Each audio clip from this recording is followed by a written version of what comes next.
ನಾವೆಲ್ಲ ಪಾಪ ಮಾಡಿರೋರೆ, ಅದಕ್ಕೆ ಶಿಕ್ಷೆನೂ ಅನುಭವಿಸೋಣ.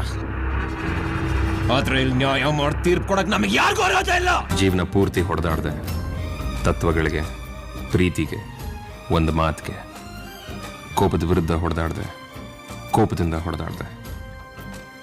ಇನ್ಮೇಲೆ ತಲೆ ಬಗ್ಸಿ ಕೈ ಕಟ್ ಜೀವನ ಮಾಡ್ತೀನಿ. ಆದ್ರೆ ಕೆಣಕಿದ್ರೆ